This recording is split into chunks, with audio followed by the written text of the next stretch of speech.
Op is falsely accused by a female coworker for sexual harassment and loses his job. Gets video evidence proving otherwise and makes them pay after being told there's nothing they can do. Posted by you/legaltosu. I held a management position at a company. I asked a non-management employee of the opposite gender to step into another room to discuss her performance away from other employees. She was going through a divorce and had made a few mistakes, and while I didn't want to embarrass her, I did want to make sure the mistakes were addressed. She acknowledged it and thanked me.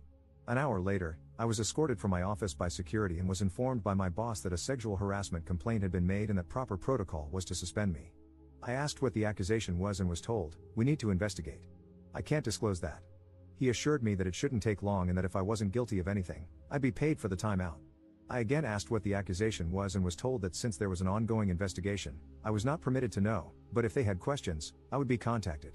I wasn't happy, but knowing that I hadn't done anything wrong, I left the building. Later that night, I received a notification on my phone that my email password was incorrect. After 2 days, I called my boss asking for an update and was told he was not available but that I would hear something soon. I began calling daily and received the same response. Finally, I received a letter in the mail informing me that I was terminated for exposing myself and requesting sexual favors from an employee. The employee listed was the young lady I had pulled into the side room. I immediately called my boss and was told, he is unavailable and said to say the matter is closed. My buddy, the IT guy, messaged me on Facebook asking what happened, as he'd been told to deactivate my accounts. When I told him the whole story, he replied, "You took her into the X room. Dude, there's a security camera in there. We keep Y in there, so we always have the camera on." Sure enough, he pulled the footage, and there I was, holding a pile of papers, pointing to them, and keeping my pants on the whole time. I left a message for my boss stating that the alleged incident occurred in a room with surveillance and that I would be contacting an attorney and subpoenaing the video record. I received a call back 15 minutes later asking me to please participate in a phone conference with him and HR. The conference went as expected.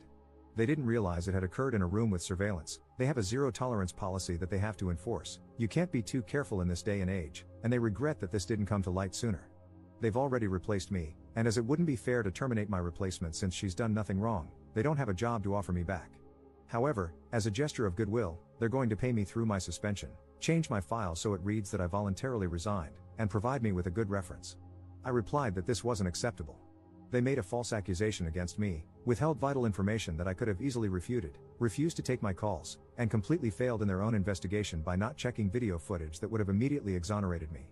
They asked what I thought would be fair. I told them they could immediately terminate the employee who made the accusation and either give me my job back or pay me 1 year's salary in addition to what was offered. My boss said that he could not discuss another employee with me and that neither of those options was feasible. The only options I had were what he had already offered. I replied that the options I gave were the only way I wouldn't sue the company along with the employee.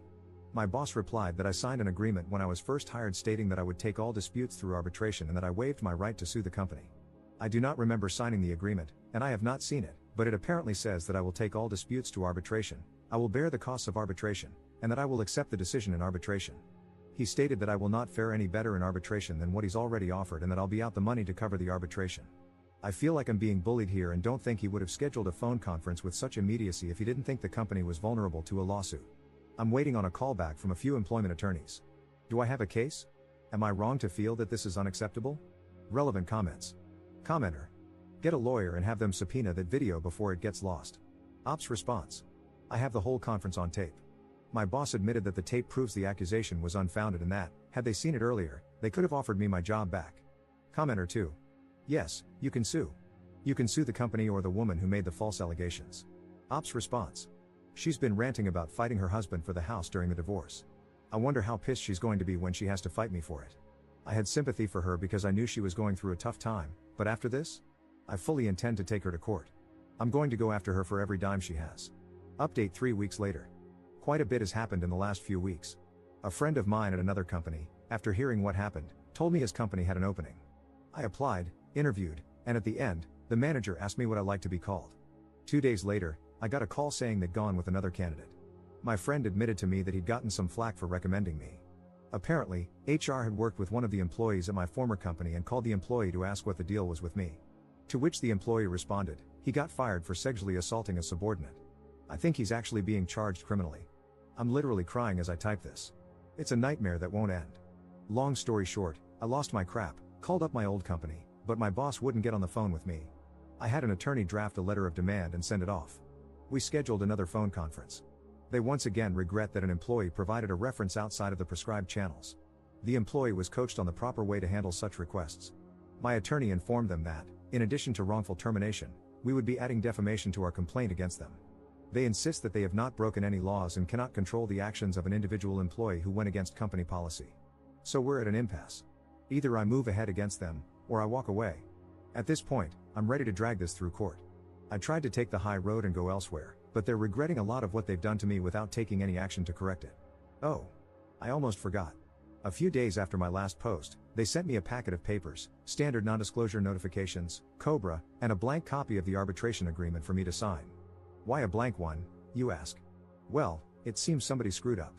They weren't making people sign when I was hired, and HR never bothered to have me sign the agreement while I worked there. Of course, I have signed nothing they sent me, including that agreement. I considered allowing arbitration if they covered the costs and I had approval over who was selected, but my attorney has advised against that. I wish I had better news to report. Things aren't as hopeless as they first seemed, but they're not easily fixable either. As for the employee who made the accusation, I know you're eager to hear, but at this point, I can't comment on what's happening there. Thanks for all of the advice and support so far. I promise to update when everything resolves, if not sooner, as much as I can. Second update 1 year later. Everything has been resolved, and I've been wanting to give you guys an update, but I had to wait until my lawyer gave me the okay to talk about things. So let's start from the beginning. I pulled one of my direct reports, Deborah, into another room to discuss a few mistakes she made but did not discipline her further. After this, she went to Joyce, one of the managers above me but not in my direct line of report, equal to my boss in terms of reporting structure. When Joyce heard that I had taken Deborah into another room without any witnesses, she told her that it was unprofessional. Apparently, her exact words were, you could accuse him of being inappropriate with you, and I would have no choice but to believe you. This was repeated several times, with a strong emphasis on no choice. Joyce then asked Deborah if I had been inappropriate with her, saying, "It will only happen again if you don't speak up now. If you do now, we can take action." Taking the not at all subtle hint from Joyce, Deborah accused me of exposing myself to her, and I was placed on leave pending an investigation. Joyce immediately sent out an email stating that nobody besides the secretary was to speak with me without an attorney present and told the IT guy, Paul, to deactivate my access. James, my boss, had a resume from Terry, an employee in Joyce's department, applying for my job before the close of business that day, and she was hired. Paul and I talked, and he provided me with video proving my innocence. The company continued to stonewall me and refused to talk to me. When they did, they attempted to push me into arbitration and to retroactively sign an arbitration agreement. I cut my losses, took another job, and was ready to move on. Sandy, an employee in Joyce's department, broke protocol, talked to HR at the new company, told them I had sexually assaulted a subordinate, and cost me the job. So that brings us up to date. My attorney and I launched a civil suit against the company and Deborah. Bet you're wondering how I know all of the above.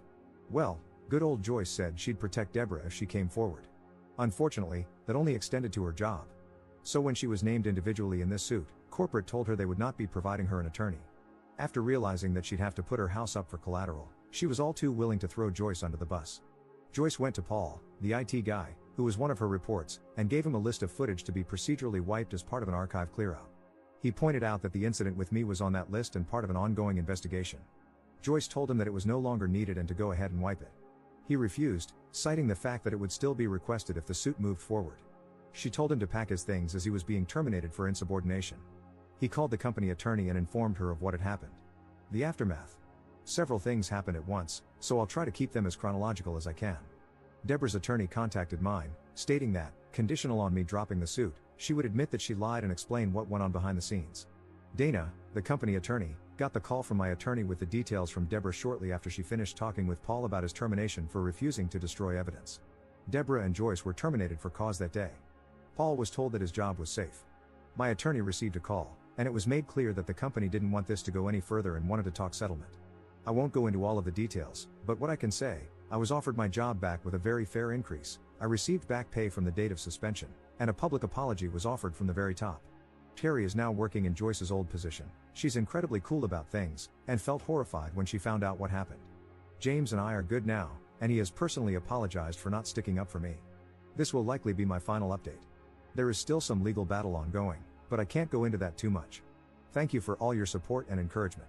You guys rock. Relevant comments. Commenter. So, the big question I have, what exactly is Joyce's beef with you that she took the first opportunity to take you out? Why did she go through all the easily verifiable channels to try and wreck your career? I mean, she tried to enlist not one, But two separate patsies in this.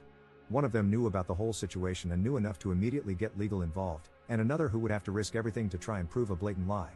That just seems like poor planning for petty revenge to me. Why did she have a grudge? Ops response. My guess? Power. She's an ambitious person trying to get ahead in life. Terry and I were on equal levels management-wise.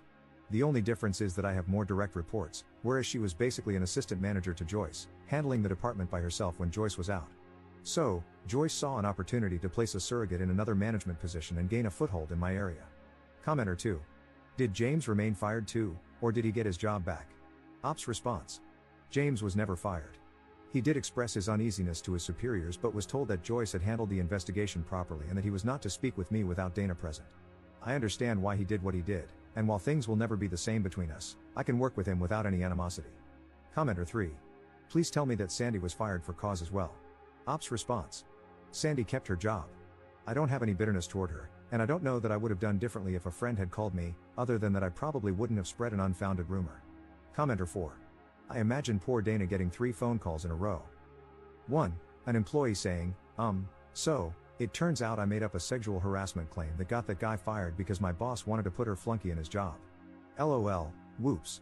2. An employee saying, hey, so, someone who is being sued by a former employee just fired me because I wouldn't erase evidence. What do I do? 3. A call from ops lawyer saying, hey Dana, you got your checkbook handy? Poor Dana. Someone buy her a pint of whiskey. Ops response.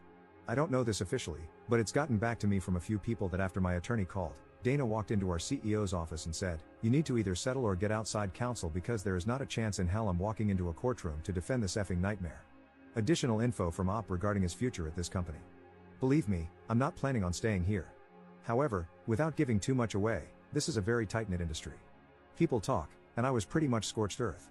By clearing my name, being welcomed back, and putting in some time, I'm making sure I have all my ducks in a row before I get the hell out of here.